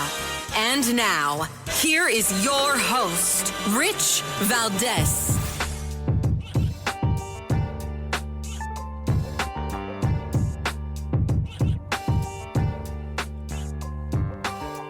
Hi there, good evening, and what's up, America? I am Rich Valdez, Valdez with an S, at Rich Valdez on all of the social media. And welcome, live and national, and I want to give you the phone number. It's 833-482-5337, 833-4-VALDEZ. If I sound a little distracted, it's because I'm monitoring a bunch of different screens here, trying to keep up to speed with everything that's happening in America at night. Of course, we know that there was a plane crash between a United States Army Black Hawk helicopter that collided midair with American Airlines flight, a small regional jet. The flight number was around here somewhere. And most of those people are expected to be casualties. 4 people were taken to a nearby hospital at the airport, and their condition is unknown. President Trump releasing a statement, and we also have comments from Caroline Leavitt, White House press secretary. Check this out. Breaking news, I have called over to my counterparts at the White House, and I can confirm that President Trump has been made aware of this situation. And tragically, it appears that a military helicopter collided with a regional jet at DCA Airport right here in Washington, D.C. That's all I can confirm at this point in time. And I can just say that the thoughts and the prayers of the entire Trump administration are with all those that are involved. And we ask the public in this area to please stand by for guidance from law enforcement and allow them to do their jobs as they attempt to save lives right now. Again, White House Press Secretary Caroline Leavitt there. And horrible thing that's going on here. We don't know anything other than, I believe I saw a report that says Transportation Secretary Sean Duffy is on deck, on the ground, doing what transportation secretaries do. And what a first week he's having, right? And, of course, I don't mean to make light of anything. I realize people have been hurt and possibly killed in this crash, and I don't want to be insensitive. But big story. It's wall-to-wall coverage on television. We're going to keep you up to speed, as best we can here on radio, because there's still other news out there, like RFK Jr., of course, going at it with folks in the United States Senate, and today doubling down, saying, look, despite his own radical left-wing positions in the past, he's been given a specific job, a mandate, if you will, by President Trump to do this job, to make America healthy again, and he will support the president's vision. Listen to this. President Trump has asked me to end the chronic disease epidemic and make America healthy again. That's right. We want to make America healthy again. This is why he is doubling down on his support for Trump's agenda. Go right ahead. So I'm going to support President Trump's policies on Title X. I agree with President Trump that every abortion is a tragedy. I agree with him that we cannot be a moral nation if we have 1.2 million abortions a year. I agree with him that the states should control abortion. President Trump has told me that he wants to end late-term abortions, and he wants to protect conscience exemptions, and that he wants to end federal funding for abortions here or abroad. That's Title X. I serve at the pleasure of the president. I'm going to implement his policies. And to President Trump today, signing the Laken Riley Act. I have a clip of that, but it's a little on the long side. But saying some very, very emotive words and echoing the idea that Laken Riley's name would never be forgotten. And this was monumental, of course, Trump on his 8th or 9th day in office and signing his first piece of legislation, something he promised on the campaign trail, something that he delivered now in the White House. And despite the critics that are out there, I think Trump has done well so far in his 9 days to accomplish a lot. Some of it, yes, by executive order, and If I go back to the days of Obama, we were saying by executive fiat, right? But I think he right now is undoing a lot of executive fiat and using that same tool to undo the damage that was done.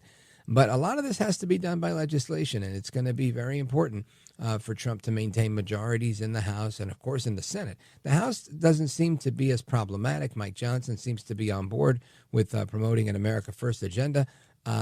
My concern has always been the United States Senate. You guys know, and if you don't, I'm not a big fan of Mitch McConnell's, right? He, in my opinion, for the last 3 decades, easily, he's single-handedly prevented the will of the people on the island of Puerto Rico from ever happening, right? The way they wrote it, they said, listen, if you guys want to become a state, well, that's up to you. It's states' rights. So we'll allow you to have your own plebiscite referendum. Go ahead and have your election. And if the people decide, and each time they did it, it was north of 80%. It was like 80, 88, 97% one time, or 91%. These were high numbers for the people that showed up on election day and voted and said, hey, we want to be a state. It's not like they're choosing to be citizens. They're already citizens. And it's Mitch McConnell that has slowed down that effort.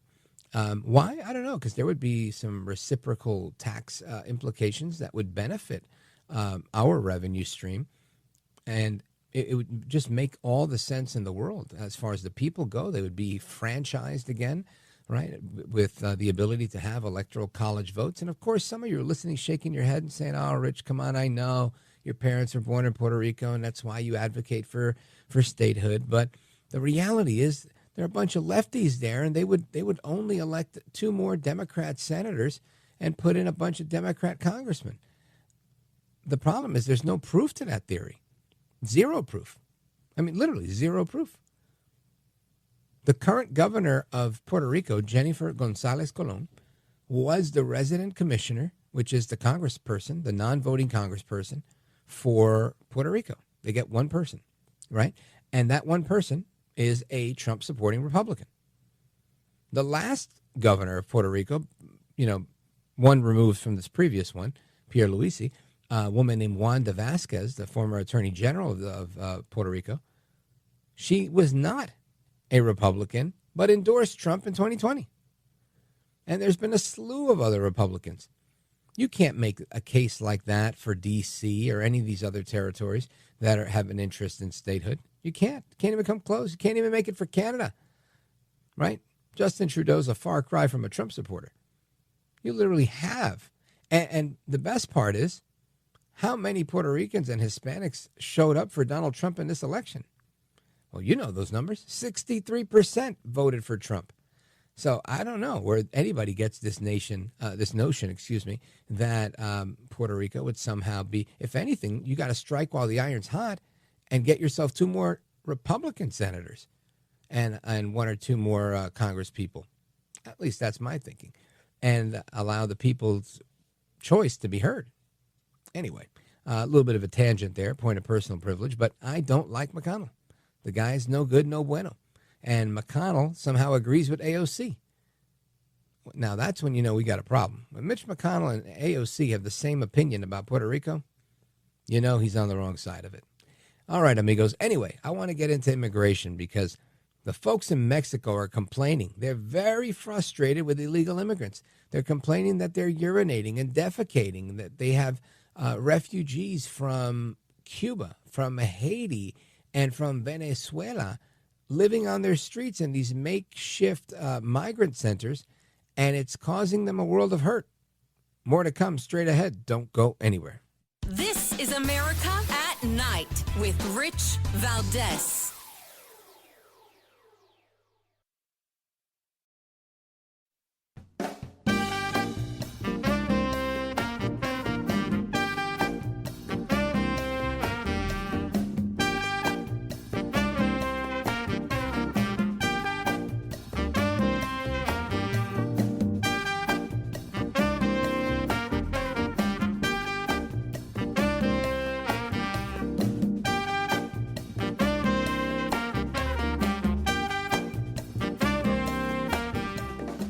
By the way, your ratings are up. Congratulations. I had somebody. It's always nice to check. I like to see, even if they're friends, I like to see how are they doing. Are people listening, right? But you're doing great. America at Night with Rich Valdez. It's a huge problem in our neighborhood. The noise, the contamination, the garbage, the violence. Longtime Mexico City resident Hugo Sanchez, whose child has a heart condition, is fed up with illegal immigrants in Mexico. He's worried the government resources will be diverted to deal with migrants. Defecan, orinan. They defecate and urinate in public, says neighbor and retiree Leticia Melendez, who hopes President Trump will help Mexico close its southern border. He may have some influence with our government, so together they can solve the problem. We can't continue like this. Francisco Rosas Flores lives near a migrant camp housing mostly Cubans, Haitians, and Venezuelans. He calls the migrant influx an invasion and worries about the drug and alcohol abuse he sees. We don't know these people, where they come from, if they have a criminal record. Most are unemployed because they don't do anything. 70% of Mexicans call illegal immigration excessive, according to a survey, and 40% want to limit or stop illegal immigration altogether. That is a report on what is going on in Mexico.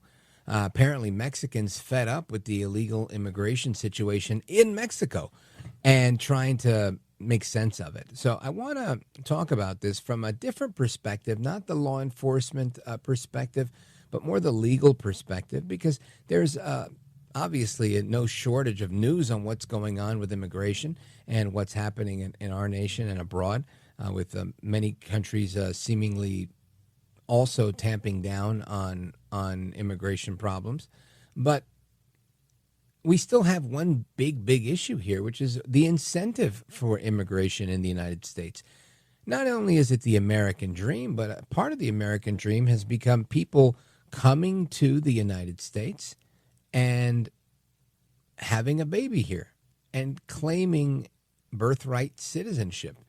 Now, this is something that Vice President Vance was addressing over the weekend on the Sunday shows, and something we've delved into here. But I want to get into it from a more constitutional perspective with our guest, because he is a constitutional lawyer and he's very well versed on this stuff. He's lead counsel for the National Legal and Policy Center. Paul Kamenar, welcome back, sir. Hey, thank you, Rich, for having me. My pleasure. Thank you. Likewise. So when we see the problems that we're going through now, I mean, obviously we've got, we're not alone. Now we have our neighbors are also equally upset about what's going on with immigration. But we have this problem here, and many say that it is a misinterpretation of the 14th Amendment. In fact, I read something recently, a quote from floor arguments during the passage of that amendment by then Senator Jacob Howard, saying that this was not intended for people that were here on a diplomatic mission or on a vacation or any other passing through scenario to claim citizenship in the United States. But yet here we are today offering it to everyone that's born here. What's going on?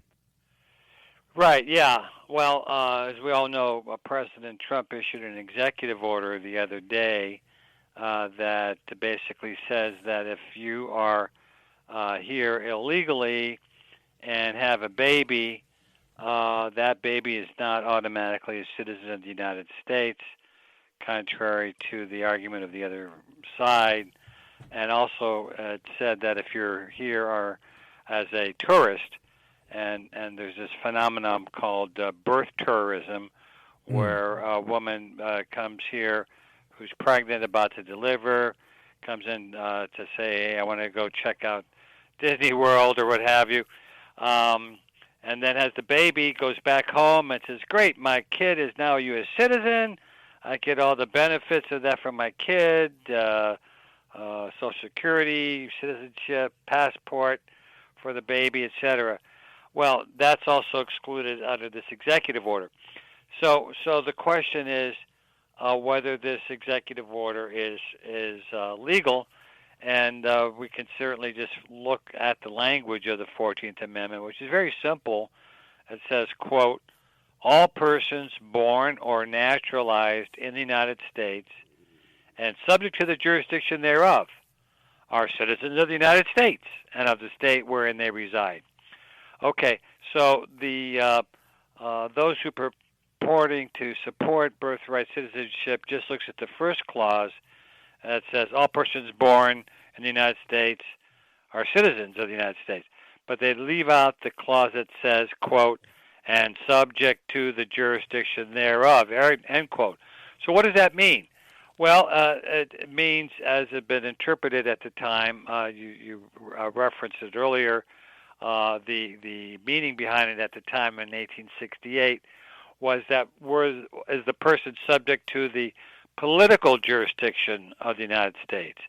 To be sure, illegal aliens are subject to the territorial jurisdiction of the United States, meaning they could be prosecuted for violating our laws, et cetera, even though they're here illegally, or their children are born here, and also can be subject to the territorial jurisdiction.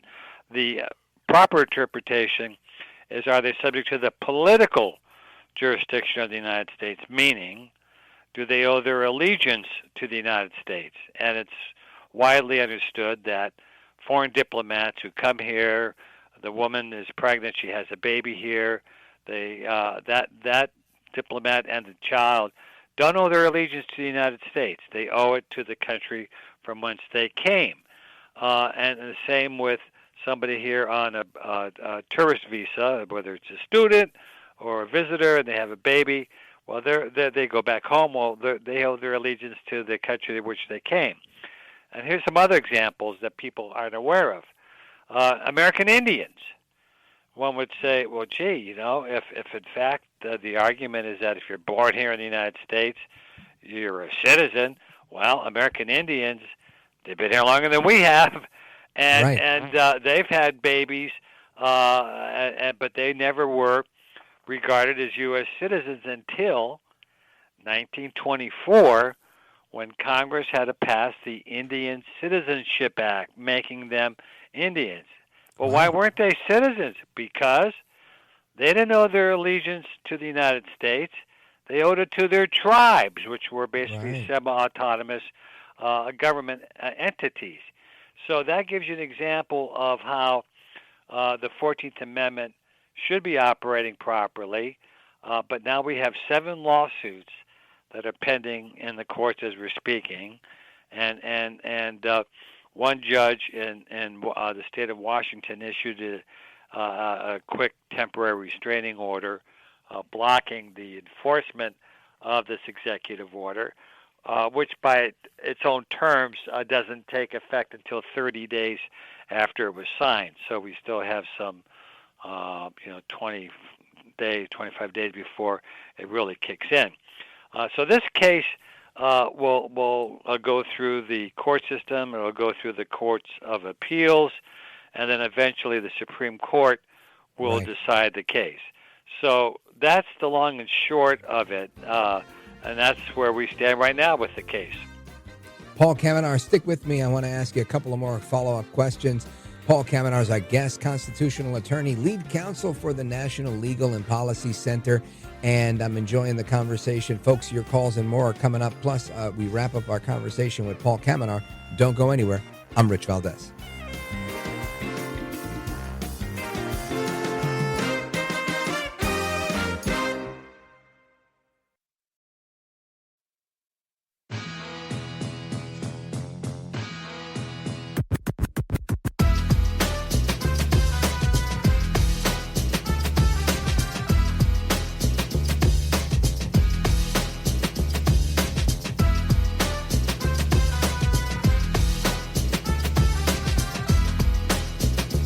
Call now, 833-4-VALDEZ. That's 833-482-5337. 833-4-VALDEZ. That's Valdez with an S.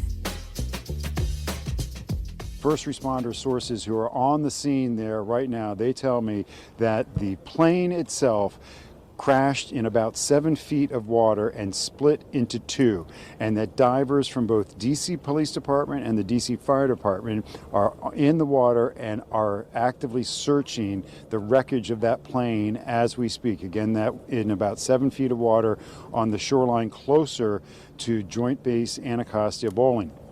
The helicopter, I'm told by those same sources, is in the same proximity. It is upside down in the water, and the way they described it is that it bounces up and down, and sometimes it comes above the surface and sometimes it goes below. They're telling me that the helicopter is not stable enough to have divers make entry to yet. When I spoke to them about 15 minutes ago, but they had made entry into the plane, which again, sources are telling me had split in two. That's a report from Mark Seagraves, NBC4 DC. And in the crowd, WUSA Channel 9 interviewed Hamad Raza. His wife was on this plane, and he shared about a text message that he had just sent her. Listen to this. I'm just praying that somebody's pulling her out of the river right now as we speak. That's all I can pray for. I'm just praying to God. When was the last time you spoke with her? She texted me that they were landing in 20 minutes. Can you show us a text message that you got from her? Landing in 20 minutes. The rest of my text did not get delivered. That's when I realized something might be up. That's tough. That is tough. My condolences to Mr. Raza and his family. And again, he said his prayer is that he hopes to God that she's getting pulled from the river right now, and I share that same sentiment. Those are my prayers too for him and for all the families that endured a tragedy this evening.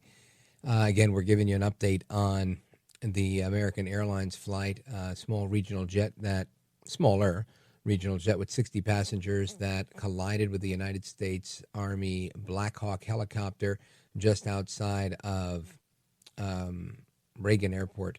And just terrible to hear.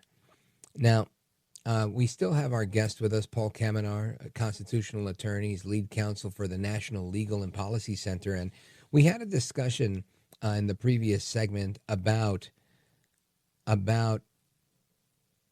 territorial jurisdiction, obeying the local law of the land, versus political jurisdiction, which is who you owe your allegiance to, your home country. And I think that's an important distinction that isn't always made very clear when people are debating the 14th Amendment.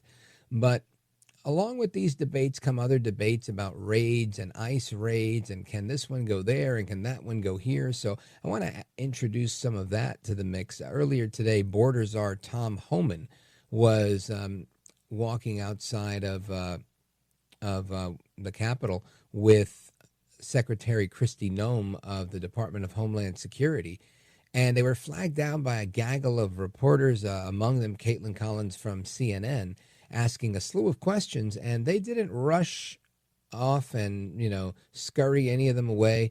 They took all the questions, and it was a rapid-fire, barrage of questions, and they answered each and every one. Folks, and Paul Kamenar, listen to this. You are both the top immigration advisors to President Trump, in addition to Stephen Miller. He just announced that he's signing an executive order to put 30,000 detention beds at Guantanamo Bay. I know, Mr. Homan, you've talked about needing more beds, but how exactly would that work, and when do you expect it to open? That is something that the White House is working on, to use resources that we currently have there at Guantanamo Bay. So we'll go through the process. The worst of the worst is where that could be utilized. So that potential is there. We know we need the infrastructure. We're going after these guys. But who would run that? DHS or the Pentagon? What you probably don't know, there's already a migrant center there. It's been there for decades.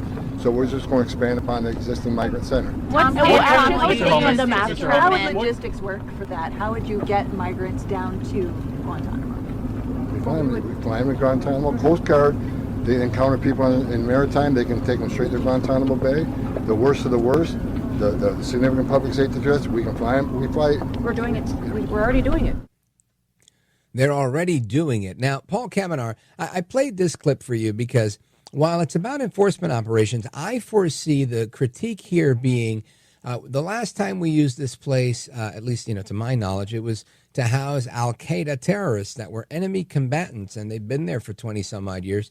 And I could see people saying, look, these people that have overstayed their visa are not enemy combatants.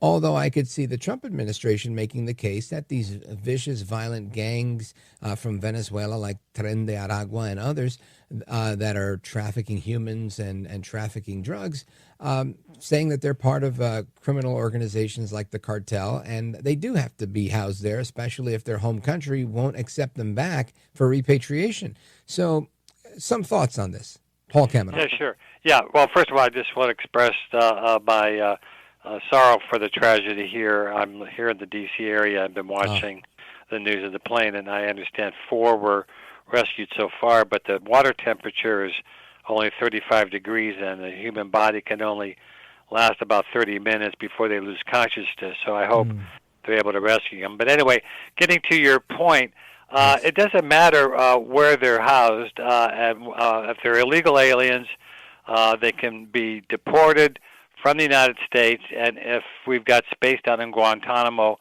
Bay for 30,000 beds, great, so be it. You don't have to be an international terrorist to be housed there, although some of these people that are being deported are violent criminals, and if their country doesn't take them back, they've got to be put somewhere in the meantime. But we did see, for example, how originally Colombia did not want to take back their own citizens, and Trump said, oh, yeah, how about some tariffs? And then 8 hours later they go, oops, here, we'll send out our own plane to pick them up.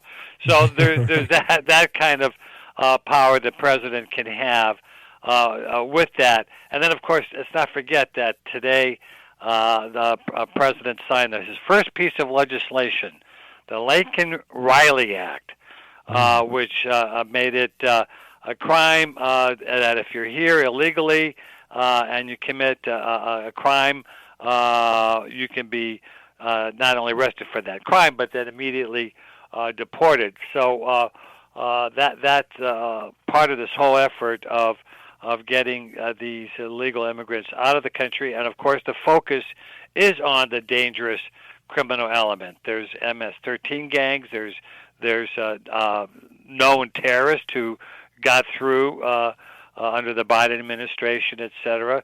So they're starting to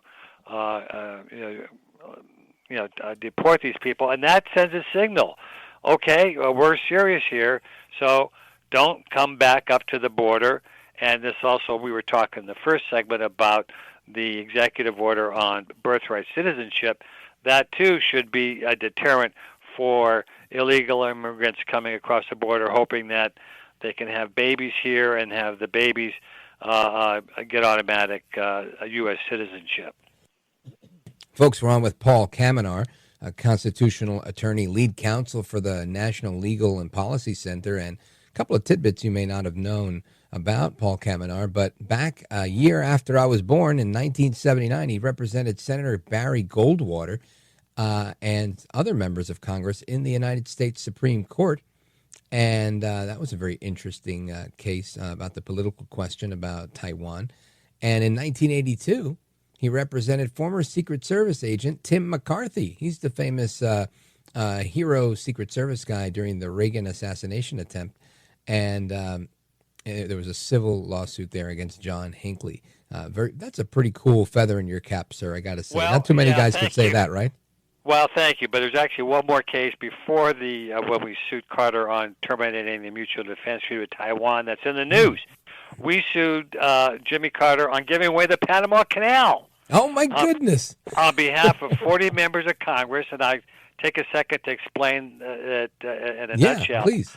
All treaties that the United States executes are either self-executing, meaning they carry out by their own terms, or they're non-self-executing, meaning you have to have Congress enact implementing legislation.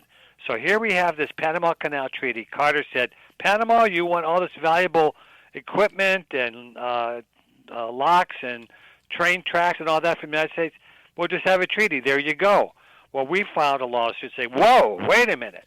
Under the Constitution, Article 4, Section 3, Clause 2, it says that Congress has the authority to dispose of all U.S. property. So we said, wait a minute, we've got to make this treaty executing by implementing it with legislation. Unfortunately, we lost in the D.C. circuit here, but we had one judge who issued like a 60-page opinion that said, of course you're right. Congress has to be part of this. You can't have the president give it away. Otherwise, the president could have a treaty and say, hey, foreign country, you want 60 of our fighter jets? Here you go. Well, wait a minute. That's U.S. property. We have to have Congress look at it. So it's interesting that issue never was really resolved by the Supreme Court. So technically speaking, that's still an issue whether that whole treaty was even constitutional to begin with. Oh, wow. So does that mean El Trompito Donaldus Magnus, the 45th and 47th president of these United States, is going to be enlisting your service to open this up again and get the canal back? Yeah, well, that's a possibility, but I'm afraid that under international law, the treaty is recognized as valid, even though domestically all the T's and were not crossed and I's dotted. But he's using his power because even the treaty itself, by its own terms, says that the United States reserves the right to use military power to keep the canal open unilaterally. They don't need permission, and that's where Trump is saying, "Hey, look, China's in there. They're kind of may be threatening our access to the canal, et cetera." So I think there's going to be some, at least, negotiations to renegotiate that treaty. But we're getting off topic here, but I'd be glad to talk about anything.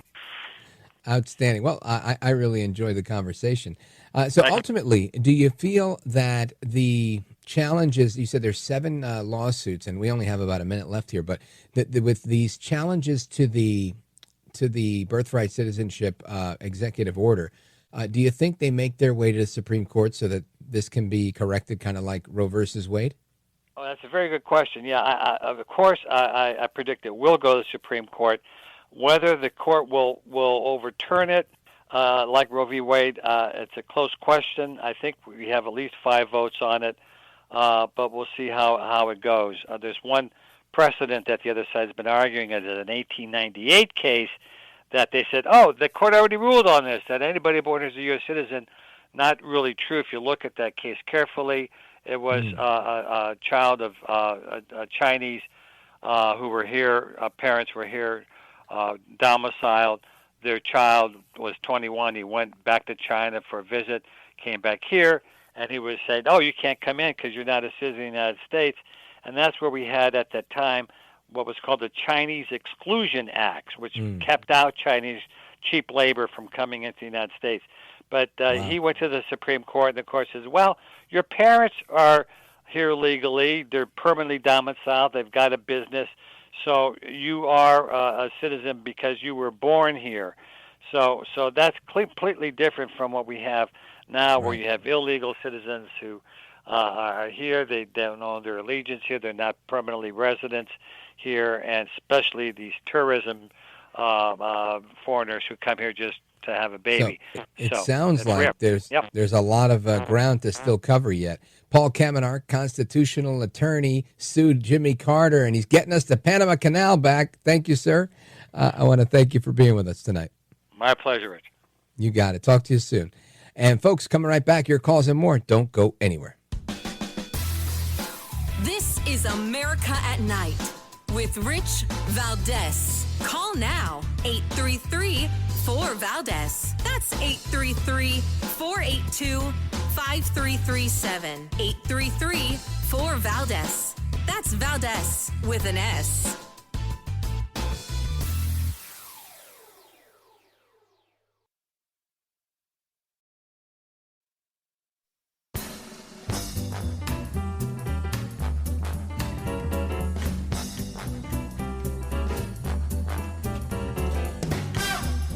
All right, to the phones we go. Open phones across America, and we're going to check in with David in San Francisco. David, go right ahead.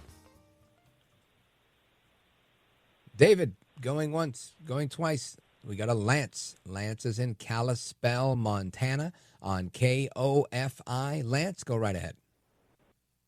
Yes, good evening, sir. Thank you.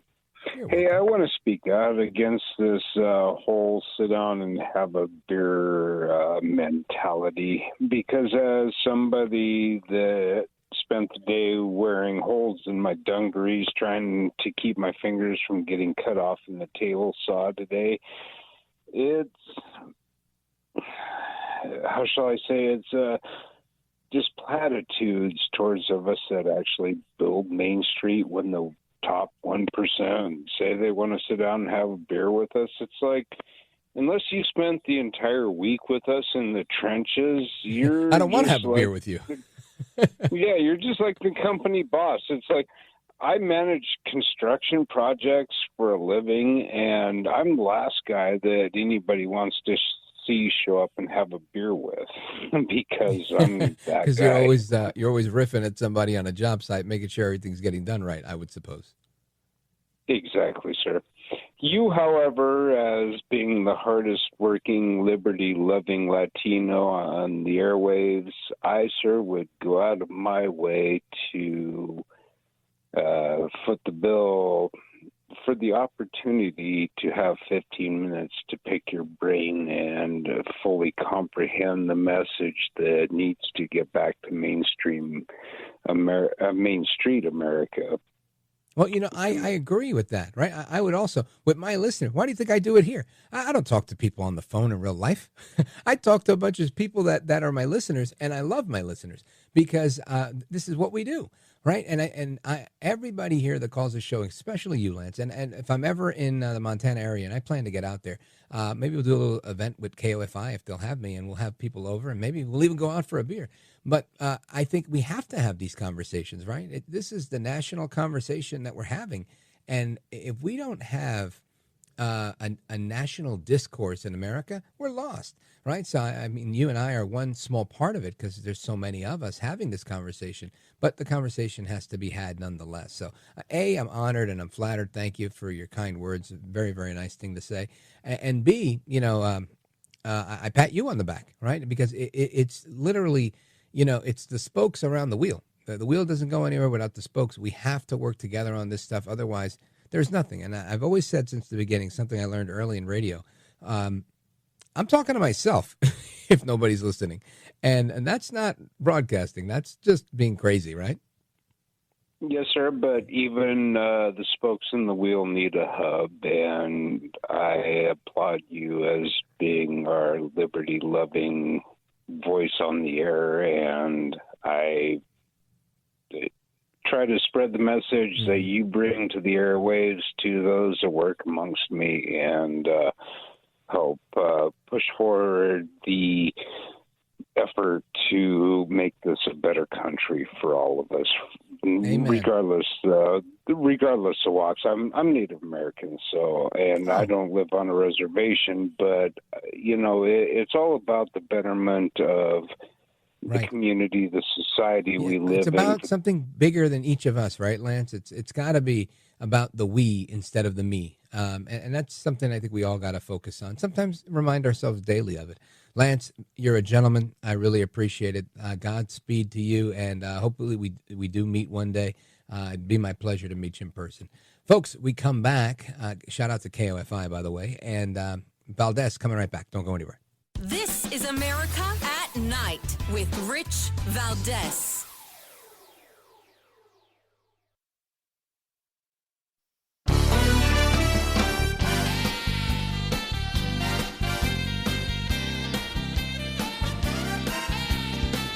All right, amigos, welcome back. Rich Valdez, and we're going to the phones, open phones across America. Phyllis, La Crosse, Wisconsin, WIZM. Phyllis, quickly. Hi, Rich. I'd like your comment on Trump's intention to get rid of the FDIC. Well, what I'll say to that is Trump is not getting rid of the FDIC, at least just not yet. He's paused hiring any new agents, and there's a federal hiring freeze across the board.